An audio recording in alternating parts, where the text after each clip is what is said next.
So dear candidates, एक बार पुनः स्वागत है हमारे चैनल स्टडी में आप सभी का। सामान्य ज्ञान की श्रृंखला में एक नया वीडियो और लेकर आ गए हैं आप सबके लिए। ये श्रृंखला का दूसरा वीडियो होगा। आप सबको विदित है साथियों, हमारे चैनल के थ्रू छत्तीसगढ़ PDL और BEd दोनों की तैयारी करवाई जा रही है। मानसिक योग्यता की जो क्लासेस है वो चल ही रही है हमारे चैनल में, और ये सामान्य ज्ञान की भी श्रृंखला चल रही है। इस श्रृंखला का ये दूसरा वीडियो होगा सामान्य ज्ञान का। मानसिक योग्यता के सभी वीडियोस और सामान्य ज्ञान के जितने भी वीडियोस हैं उन सभी वीडियोस का जो लिंक है वो डिस्क्रिप्शन बॉक्स में चेकआउट कर सकते हैं। सीधे प्लेलिस्ट में जाकर आप वीडियो को देख सकते हैं। वीडियो शुरू करें उससे पहले एक रिक्वेस्ट आप सभी से कि आपने अभी तक हमारे चैनल को सब्सक्राइब नहीं किया तो सब्सक्राइब कर दीजिएगा, बेल आइकन को प्रेस कर दीजिएगा, ऑल पे सिलेक्ट कर लीजिएगा, और वीडियो अगर पसंद आए तो निश्चित ही लाइक कीजिएगा और वीडियो को शेयर भी कीजिएगा। तो चलिए शुरू करते हैं आज का वीडियो।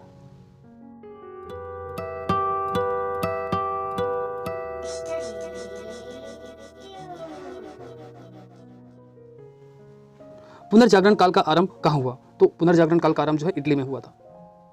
मोनालिसा किसकी कृति है? तो मोनालिसा जो है लियोनार्डो दा विंची की कृति है। डिवाइन कॉमेडी नामक काव्य किसने लिखा? तो डिवाइन कॉमेडी नामक जो काव्य है वो डाटे के द्वारा लिखा गया है।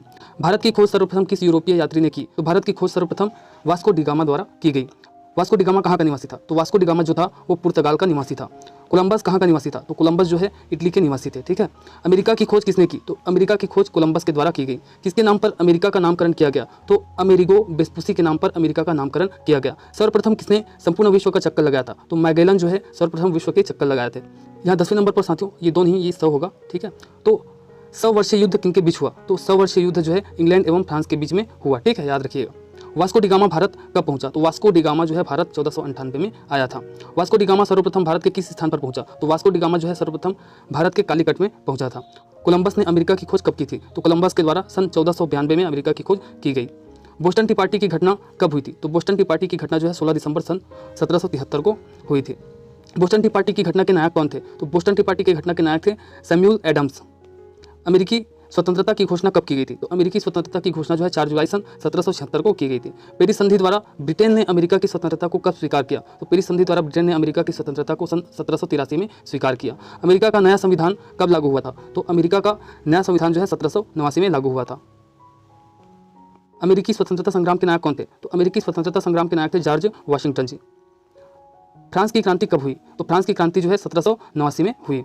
फ्रांस की राज्य क्रांति किसके शासनकाल में हुई थी? तो लुई 16 के शासनकाल में फ्रांस की राज्य क्रांति हुई थी। मैं ही राज्य हूँ यह कथन किसका था? तो मैं ही राज्य हूँ यह कथन था लुई 14 का। वर्साय के शीश महल का निर्माण किसने करवाया था? तो वर्साय के शीश महल का निर्माण जो है लुई 14 के द्वारा करवाया गया था।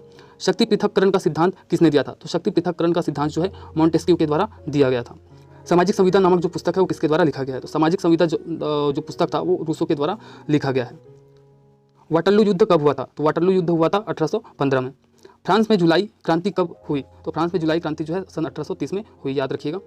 इंग्लैंड में गृह युद्ध किसके शासनकाल में प्रारंभ हुआ? तो इंग्लैंड में गृह युद्ध जो है चार्ल्स प्रथम के शासनकाल में प्रारंभ हुआ।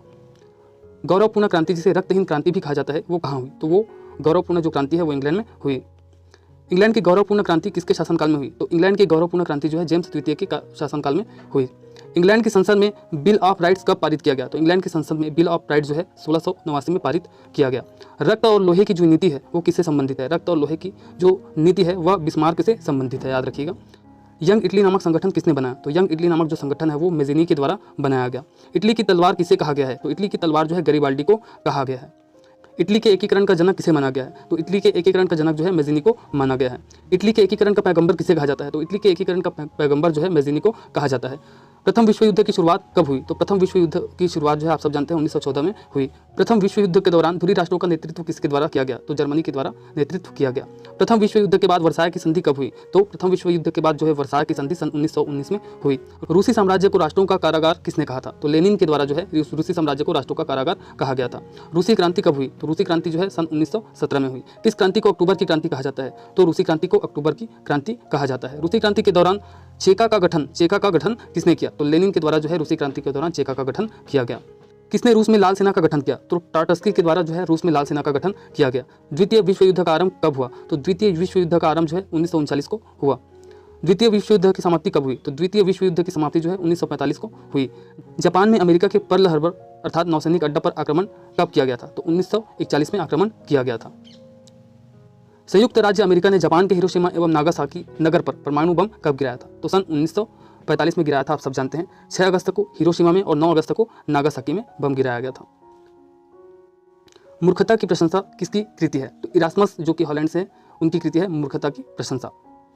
और अंतिम क्वेश्चन आपको बताना है कमेंट करके, बिल्कुल कमेंट कीजिएगा, अमेरिका के प्रथम राष्ट्रपति कौन थे? तो ये आपको बताना है, कमेंट बॉक्स में बिल्कुल जवाब देना है। तो प्यारे साथियों, आज का वीडियो आपको कैसा लगा जरूर कमेंट करके बताइएगा, अवगत कराइएगा हमें। अगर वीडियो अच्छा लगा होगा तनिक भी तो बिल्कुल लाइक पक्का कीजिएगा, क्योंकि आपका जो लाइक है वो हमारा उत्साहवर्धन करता है और उसी को हम आपका स्नेह समझते हैं। तो चलिए मित्रों, आज के वीडियो में बस इतना ही, मिलते हैं अगले वीडियो में। तब तक के लिए जय हिंद, जय जोहार, जय छत्तीसगढ़। खूब पढ़िए, खूब आगे बढ़िए।